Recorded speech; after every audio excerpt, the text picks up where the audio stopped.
coming back to Danny's point about travel being an experience product, and surely of all marketing media, social is about the experience. It does seem to me that social and travel are kind of a match made in heaven, really, in terms of marketing channel and product. Because if ever there was a way to kind of demonstrate the customer service or put people in touch with people who went there, or kind of give people a flavour of what it was like, or maybe chuck a link to a video of how it was like and keep them in that experience until they're ready to buy, it's travel and social, right? And we're doing that today, actually. Right. We've just launched a social video initiative where a cluster of our hotels around the world are recording using iPhone 4s or flip cams, very trusted personal content about the property, its location. We've got videos about chefs cooking their favourite recipes, talking about where they're sourcing the produce from that goes into making these dishes. We've got meet hotel personalities, where you might meet the concierge and he'll give you, 30 seconds on where what are the best places to go and read the paper, grab a coffee, what are the best restaurants and bars in and around. And we've specifically done it in a very non-corporate way, because as soon as a piece of content on the web, whether it be images or video, looks polished, it doesn't seem real. So we've made sure that we've used devices that are not elaborate film crews, lighting, makeup. We make sure we keep it raw and real. None of our videos are more than 1.5 minutes or 2 minutes long, because we don't want to bore the consumer. We want to keep them short and to the point. And we're taking those videos, and then with some third-party technology that does exactly what you described, we plant videos on our Facebook pages, on lots of other video sites. It's not just about engagement online through social. It's not just about Facebook and YouTube. The long tail of video equates to a lot bigger audience than those two channels. So we're seeding the video using a third-party social content widget, which has all of the interactions that a customer would need when they want to rate the video, comment on the video. And then what we've found with some of our content is that the video is sitting on Dailymotion, as an example, and we've had guests of ours and potential guests, which is one of our key drivers to reach new audiences, commenting on the videos, and then having conversations with other users about their experience. And I think that's very advanced in terms of what we're doing. We're the only travel brand today that are using video in a way that is truly social to engage audiences. It's a very small test today, because we've only done it with 2 hotels in New York, a couple of hotels in London. We're rolling out hotels across Europe. The Maldives is one of our properties. And we just want to try and explain to the customer our own story. Not in a polished corporate way, but make you guys, as the customers, see the people who see them through a different light. Yeah. When you go to the hotel, you meet the guy who's the head waiter at the in the bar or the restaurant, and you almost have this immediate kind of connection with him because you saw him on a video. So that's one example of what Hilton do. I think that's a fascinating example. It is exactly the sort of experience that I guess I'm thinking of that brands could be doing. Do you think you'd ever take that one step further and start to introduce maybe user-generated content into that? Absolutely. I know therein lies a huge risk, yes, and all of that. But to show the flip side of that, and here's my experience, and here's me meeting the concierge who was in that video, the rest of it. Absolutely, and I think that's the next phase. Right. We've partnered with a global technology company called Connexus, who have all of the technology that syndicates the content out to the web.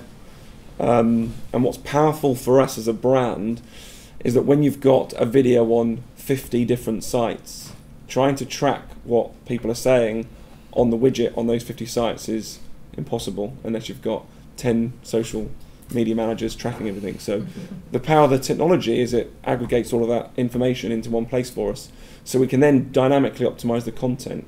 What we're doing, so we know if more customers are looking at the chef creating his specific menus or meals, if we know more customers interested in that type of content, the hotel within 24 hours, or because we're using handheld devices, will create more of that content push more out. If we know that people are viewing less content around location, as an example, we won't then go and produce more content about that area.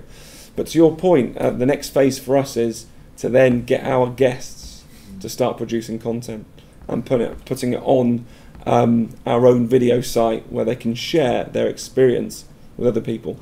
And the point for me, it's not around how much video can we produce, how many new customers can we engage and get them to evangelize about our business. And are you able to track that? Because that's the... Absolutely. Okay. So the most powerful thing with all of this is not creating lots of really social engaging content, not putting it out onto the web, but for me it's about understanding the measurement and the impact that content's having. So again, the company we're using have quite a sophisticated measurement package. So I think the early signs are that we know it's driving conversion, we know it's generating more leads, we know that now our customers want more video content and we can't produce it fast enough. Do you want to drop the name of that video? Absolutely, yeah, of course. Sorry, yeah, okay. Oh well, I'll talk to you afterwards, Okay. but it's interesting. One thing, I mean, I'm hearing from everybody, and it's the same thoughts that I certainly have, is social media. It is going right back to the beginning and how we were talking about offline marketing, brochures appearing as junk mail. People don't like to be sold to, and the message that you got sort of, here's my need, hi, I'm a company and I want to buy our product, no one else's, we're the best for you, and that really doesn't work. And so moving on, it's much more the social experience videos. Certainly I've seen travel companies asking users to send in photos which they can then share with other people, and as a selling tool, I mean, fantastic, and to get people to come back to you. One difficulty that we have is actually I mean, as you know, our user group is older than, I'm sure, Expedia's or many other companies out there. So social media is always quite low key, and getting people to the Facebook page is one difficulty that we have, and actually getting them that initial step engaged with the brand. Now, how do people? My question is really how do people see that changing, sort of directing people to that page? Because we feature, as everyone does, links on email. We have links on our own site, which is always a slight challenge or argument whether that's pushing people away from your own site, of course, to bring them back eventually at some point later. But what else is there to bring people to your brand, apart from the standard people who are already there, sharing with their friends and bringing them in that way? I think the one thing I always hear people say is, how do I get more Twitter followers? How do I get more Facebook fans? And I'm going to say something controversial for a social media director to say. I don't think that should be a goal. I don't think people should be sitting at home going, I need 10,000 more fans and then I've reached my moment of glory. I think the more important thing is to communicate with people where they want to be communicated with. So if people are not choosing to like your Facebook page, then they don't want to use that as a communication channel. And you shouldn't force them to use any other communication channel than they want. What you might find with your demographic, and it will surprise people, is that you might want to look into some type of work around Farmville, because you know what, they are on Facebook, but what they aren't going to pages, they're going and playing games, and that's an interesting juxtaposition for that group. And so it's more about understanding A, how your age group uses a medium, and B, if that's the right medium for them. I will say for some populations, especially if you're going after high-tech males, for example, which may not be a travel area, they may not use Facebook. They may be using forums. They may be using Reddit. They may be, they're going to, the Android phone users of the world who hate Apple and hate Facebook and think Google is about to steal their data are not going to be on the same sites as the 15-year-old kids who, are on Facebook all the time and maybe don't use Twitter. I mean, there's some interesting studies being done. I'm more than happy to send data to people, where you see people get into Facebook because of college, because it's a social tool in college to actually meet people, and then you see a decrease when they get into college, after college, and they move into Twitter a little bit because it's a more professional presence building type of atmosphere where Facebook is more of a college fund, and then you see them get back into Facebook when they have kids because they want to share pictures of their kids, or when they move away from where they were. So there is lifestyle habits to sites, and I don't think people spend enough time trying to understand how to use those tools to work with those life stages and those lifestyles. And those, obviously, there's a lot of different factors that affect that. So to answer your question in a very long-winded way, I don't think it's about necessarily forcing people to like your page. It really goes back to communicating people where and how they want to be communicated.